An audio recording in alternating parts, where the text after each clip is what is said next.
Years ago, I was working with a Division I men's soccer team back in Virginia.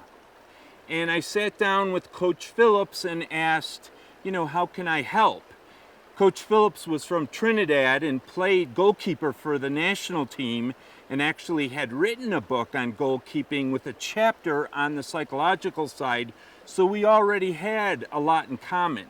Well, he said to me, the problem is my guys, they want to go to heaven, but they don't want to die first. So in other words, they wanted to start. They wanted a lot of playing time. They wanted to be in the headlines. They wanted to go to nationals. But there was a big discrepancy between their work ethic and efforts and their desires and goals.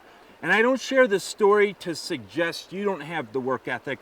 I just want to make the point that developing a gold medal mind and becoming psychologically skilled requires training and rehearsal and repetition. If you think about it, you've trained days, weeks, months, years. You've watched videos or maybe worked with a private coach. You attend to your dietary habits, your sleep hygiene.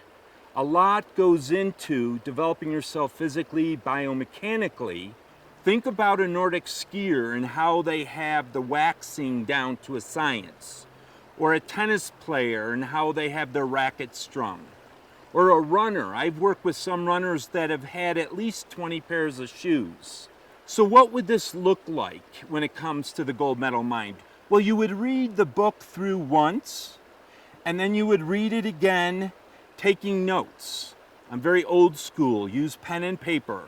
Then go through the workbook once, go through it again, all the while practicing the different exercises I describe in great detail in the book. The idea and my hope is it's not just something you think about. It's not a cognitive thing. It's something that you embrace. It's something that you feel on a visceral level. In psychological terms, it would be internalized.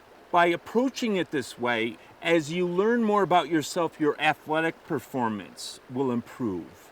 And that you absolutely have a blast with this aspect of your training. Because when I think back on when I was 13 and would come home from school to visualize and practice different focusing exercises, it opened up a whole new dimension to my being an athlete. So my hope is that you have a similar experience.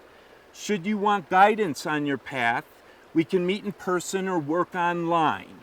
I hope you have a blast with this process. It can be really enjoyable and take you to levels, not only athletically, but personally, you never imagined. All the best.